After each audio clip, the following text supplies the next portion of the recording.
Long distance love, दूरियों के उस पार। कहते हैं ना, सच्चा प्यार डिस्टेंस नहीं देखता, बस दिल देखता है। ये कहानी है आरव और मीरा की, दो ऐसे लोग जो ना एक शहर में रहते थे ना एक टाइम जोन में, लेकिन फिर भी हर सुबह और हर रात एक दूसरे से ही शुरू और खत्म होती थी।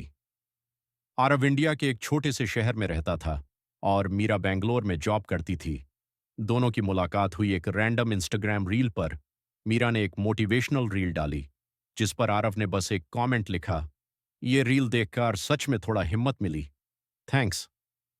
बस वहीं से एक छोटा सा थैंक यू चैट धीरे धीरे रोज की लंबी कॉन्वर्सेशंस में बदल गया। सबसे पहले गुड मॉर्निंग का मैसेज मीरा को ही जाता और दिन का आखिरी गुड नाइट आरव को ही मिलता। टाइम के साथ दोनों को ये रियलाइज होने लगा कि ये सिर्फ दोस्तों वाली बात नहीं रही। मीरा जब भी ऑफिस से परेशान होकर लौटती, वो बिना सोचे आरव को वॉइस नोट भेज देती। आरव जब भी घर में अकेला महसूस करता, मीरा की डीपी देखकर मुस्कुरा देता। पर एक प्रॉब्लम थी, डिस्टेंस। दोनों के बीच सैकड़ों किलोमीटर थे। अलग अलग रिस्पॉन्सिबिलिटीज थीं, अलग अलग फैमिलीज थीं। कई रातों को मीरा रोते रोते बस इतना कहती, काश हम सेम सिटी में होते। और आरव फोन के उस पार चुप रहकर सिर्फ इतना बोलता, बस थोड़ा और वेट, मैं कुछ करूंगा। एक दिन मीरा की जॉब और हेक्टिक हो गई। Late night meetings, deadlines, office politics. धीरे धीरे उसके जवाब लेट आने लगे, कभी कभी सीन पर ही रह जाते। आरव को लगने लगा शायद मीरा बदल रही है, शायद अब उसे उसकी जरूरत नहीं। एक रात उसने गुस्से में मैसेज किया, अगर टाइम नहीं है तो बता दो, मैं डिस्टर्ब नहीं करूंगा। उस मैसेज का रिप्लाई उसी रात नहीं आया। सुबह तक बस एक लास्ट सीन दिख रहा था और बहुत सारी बेचैनी। अगली 2-3 दिन मीरा बिल्कुल ऑनलाइन नहीं आई। Calls unanswered, messages double tick पर ही अटके रहे। अब आरव का डर और बढ़ गया। क्या वो मुझे छोड़कर चली गई?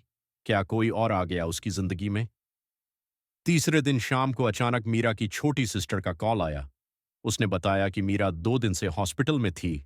ओवरवर्क, स्ट्रेस और लो बीपी की वजह से वो ऑफिस में ही बेहोश हो गई थी। आरव के हाथों से फोन लगभग छूट गया।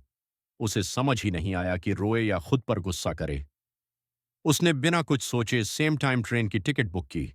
जिंदगी में पहली बार उसने इतना लंबा सफर अकेले तय करने का फैसला लिया, सिर्फ एक इंसान को देखने के लिए। वो इंसान जिसे उसने कभी सामने से प्रॉपरली देखा भी नहीं था, बस स्क्रीन पर। ट्रेन की खिड़की से बाहर देखते हुए उसके दिमाग में बस एक ही ख्याल था, बस एक बार यूज देख लूं, उसका हाथ पकड़ लूं, फिर चाहे डिस्टेंस रहे या ना रहे, मैं हार नहीं मानूंगा।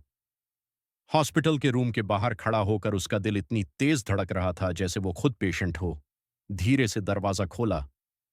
अंदर मीरा सफेद हॉस्पिटल गाउन में लेटी थी।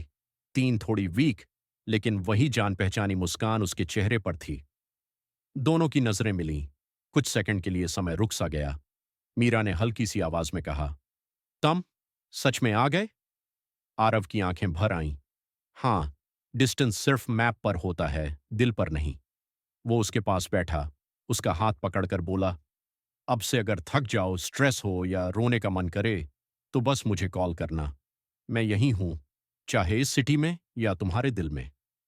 मीरा ने मुस्कुराकर आंखें बंद कर लीं, जैसे उसे फाइनली अपना सेफ प्लेस मिल गया हो। लॉन्ग डिस्टेंस लव आसान नहीं होता। कॉल ड्रॉप हो जाते हैं, मैसेजेस लेट हो जाते हैं, मिसअंडरस्टैंडिंग्स बढ़ जाती हैं। लेकिन अगर दो दिल सच में कनेक्टेड हों तो ट्रेन, फ्लाइट, किलोमीटर सब सिर्फ नंबर्स रह जाते हैं। कभी कभी प्यार मिलने से पहले नहीं, डिस्टेंस सहते सहते साबित होता है।